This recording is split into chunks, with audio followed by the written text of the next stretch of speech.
Good day, my name is Lim Jing, and along with me are my group mates, Ignatius Ling, Winnie Chan Chongshika, and Lim Dok Kwan. Today we will discuss whether organ harvesting should be considered a crime against humanity and whether new laws are needed or existing ones are adequate in addressing such issue. Our group unanimously agrees that organ harvesting is a crime against humanity. According to Oxford Dictionary, an organ is a vital body part essential for survival, such as lungs, brain, liver, kidneys, and heart, and sense organs such as nose, eyes, and ears. When organs are removed without consent or due process, the act becomes unlawful, violating national and international laws. Under international law, Article 7 of the Rome Statute defines crime against humanity as widespread or systematic acts, such as murder and torture, that causes great suffering.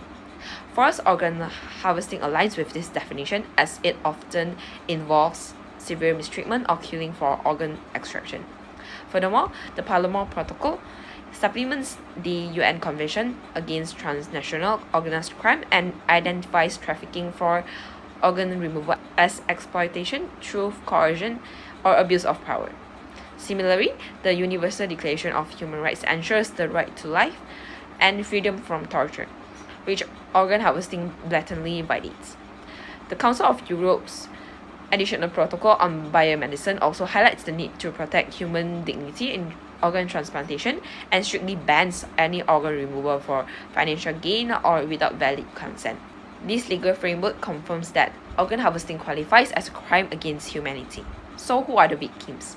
Victims of organ harvesting are often vulnerable and marginalized individuals, targeted due to economic, social, or political disadvantages, which my group member will discuss in detail later. These include trafficked persons, especially women and children, coerced or deceived into giving up their organs. Additionally, the poor in developing countries are pressured into selling organs out of desperation, often exploited by criminal organizations. In conflict zones such as Syria and Iraq, displaced individuals are particularly vulnerable to illegal organ trading. So that's all from me. Now I shall pass the floor to the next member. Thank you. Thank you for passing the floor to me. I am Winnie, and I agree that organ harvesting should be recognized as a crime against humanity because it violates the basic human rights of vulnerable populations. Organ traffickers often prey on the poor, refugees, and displaced people who are unable to defend themselves. Conflict zones make these populations even more vulnerable.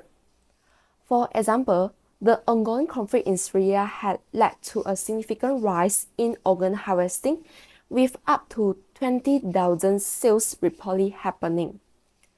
Refugees and internally displaced people desperate for money may feel forced to sell their organs to survive. In 2023, shocking reports revealed that Russia harvested organs from deceased Ukrainian prisoners of war. Bodies returned to Ukraine was mutilated, lacking vital organs, which raised concerns about the forced organ removal. This case shows how conflict zones increase the risk of organ trafficking for vulnerable populations. Deception also plays a major role in organ harvesting. Victims are often misled into donating organs, with traffickers falsely assuming that it's safe and that organ can be regenerated. Many of these victims, often poor or uneducated, suffer severe health consequences after the donation. A famous instance happened in the early 2000s in India, where the poor laborers were offered jobs only to have their kidneys forcibly removed and sold to wealthy buyers. Although doctors said that people can lead a normal life with a single kidney, it's an area fraught with medical complications. There's a recent example of forced organ harvesting involving Chen Peiming, a survivor from China who was detained for practicing Falun Gong.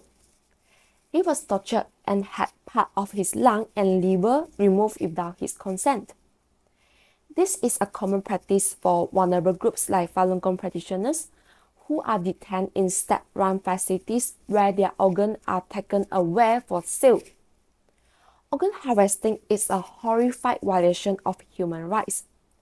Recognizing it as a crime against humanity is crucial in mobilizing global efforts to end this inhuman practice. That's all for me. Now I will pass the floor to the next presenter. Hello, I'm Ignatius Lee. So I'll be talking about how does organ harvesting happen. One of the ways is through human trafficking. Human trafficking is the illegal trade of people through force, fraud or deception with the aim of exploiting them for profit. For this reason, human trafficking often occurs for the purpose of organ harvesting like lungs, kidney and heart. Although victims often appear to have consented to the removal of their organs, the consent is invalid when deception, fraud or abuse of a position of vulnerability is involved. In such cases, they are considered victims of human trafficking. Human trafficking often happens from deception which people are lured by the perpetrators through job opportunity. One of the cases involved is the recent hot news of the Myanmar scam centers, also known as the KK Park. The perpetrators often use false promises of high-paying jobs abroad to attract the victims, but it turns out to be a scam operation. Once the victims are arrived, they were trapped, their documents are confiscated, and they were forced to work under a brutal condition. If the victims fail to meet high targets set by the bosses or for simply asking to go home, they will need to endure torture, beatings, abuses, or organ harvesting. Rescuing the victims are hard as the scam centers are in areas that are controlled by the Myanmar's military, junta, or armed groups where the police or the governments do not have direct influence over these compounds. The victims can only be saved only after they escape to safer areas like Thailand, where the NGOs and the foreign governments can provide support. Another similar case involves a 19-year-old teenager. He lived in a rural village in Nepal as a migrant worker. He wanted to seek a better life. Later, he was lured by two men who came into his native village with the promise of a new job in New Delhi, India. Subsequently, he was illegally trafficked to India. He was then taken to a hospital where a doctor conducted an illegal surgery that removes one of his two kidneys, and he was given $4,500. Another most recent case that happens this year January involves a Chinese actor named Wang Xing, which went missing or at the Thai-Myanmar border. His girlfriend has no choice but to decide to ask the internet for help. After 2 days, the victim was rescued. According to the victim, he flew to Bangkok for an acting job offered to him on WeChat. The person claimed to represent a major Thai entertainment company.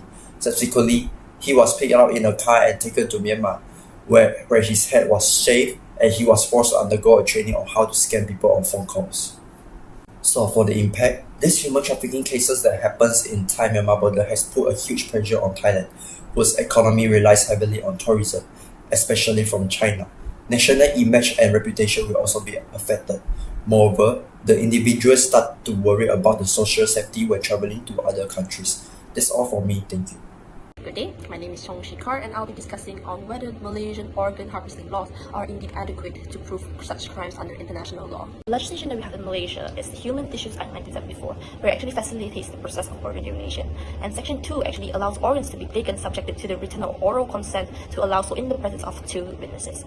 And Section 3, read with Section 3 sub 2, also states that the removal of organ is valid, subjected to that it is done by a medical practitioner with authorization.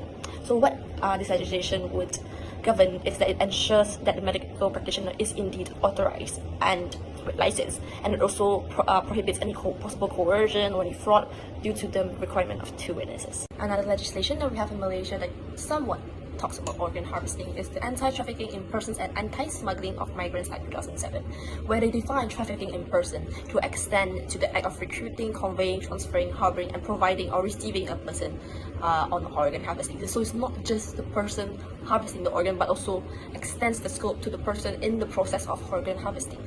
And exploitation is defined that includes any removal of human organs. Thus, these points are what led to the application of organ harvesting to this legislation.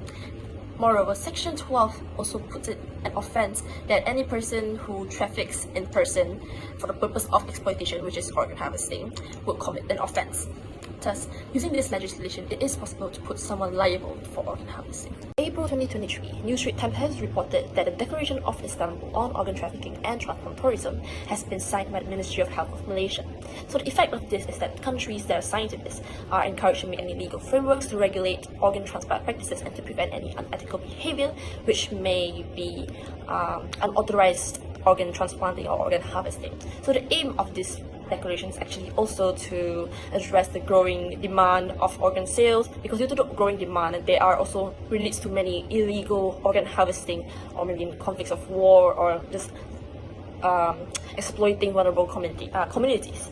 Thus, this declaration is what aims to regulate it. So it can be seen that Malaysia seems to agree with international standards, but actually, is it truly enough?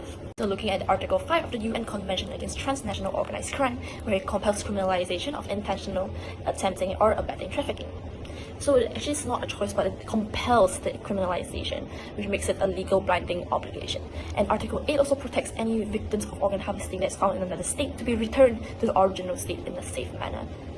In the Santiago de Compostela Convention, SCC, where Article 4 similarly also compels the criminalization of the removal of organs, and what is special is that it also disregards consent that's given for financial gain. So thus it actually protects the vulnerable communities that are being exploited for where the people of authority wants their organs, and it prevents them from selling their organs because that they are forced to, or for purposes of survival or during the conflicts of war. So what these two legislation shows is that the extent of protection to other jurisdiction, and also the disregard of consent of financial gain, is something that's different and something that's special rather than that's not found in our local legislations. Alright, thank you. So, whether it's the international law adequate, the UN Convention Against Transnational Organized Crime, known as the UNTLC, is adopted in the year 2000, which requires state parties to criminalize human trafficking for various purposes, including organ removal. However, its focus still remains on human trafficking in person rather than organ trafficking as a standalone offense. This limits its ability to address cases where organ trafficking occurs independently of human trafficking. Next is the SCC, which is known as the Santiago de Compostela Convention, which has its jurisdictional limits. It is the only international treaty explicitly addressing organ harvesting. It criminalizes the removal of organs without consent or in exchange for financial gain. However, the SCC scope is restricted to its signatory states, predominantly members of the Council of Europe. This jurisdictional limitation leaves organ harvesting outside its reach if the crimes are connected in non-signatory states or by individuals without ties to the member countries. Under the International Humanitarian Law (IHL), organ harvesting is not explicitly prohibited unless it falls under broader prohibitions like inhumane treatment or mutilation of person hostile combat, leaving gaps in regulating such acts during armed conflicts. Similarly, the ICL, known as the International Criminal Law, often subsumes organ harvesting under broader crimes like human trafficking, torture, or crimes against humanity, which dilutes its forms and undermines efforts to address the crime comprehensively. Both IHL, ICL, and UNTLC lack specific prohibitions directly addressing organ harvesting as a distinct offense. The failure to recognize organ harvesting as a singular standalone crime limits the ability to hold proprietors accountable, create target enforcement mechanisms, and adequately protect victims. To establish it as a distinctive offense would close the gap and strengthen the efforts to combat this practice. So, in conclusion, organ harvesting is an inhuman act that should not be allowed to exist. However, as such act is not being paid attention to by the act of no laws being made intentionally or in means to address this issue, this allows states and individuals to be rampant on organ harvesting, as examples has been shown. To reduce organ harvesting, law must be made particularly to address this issue and work together with states to solve the jurisdictional issues. Thank you.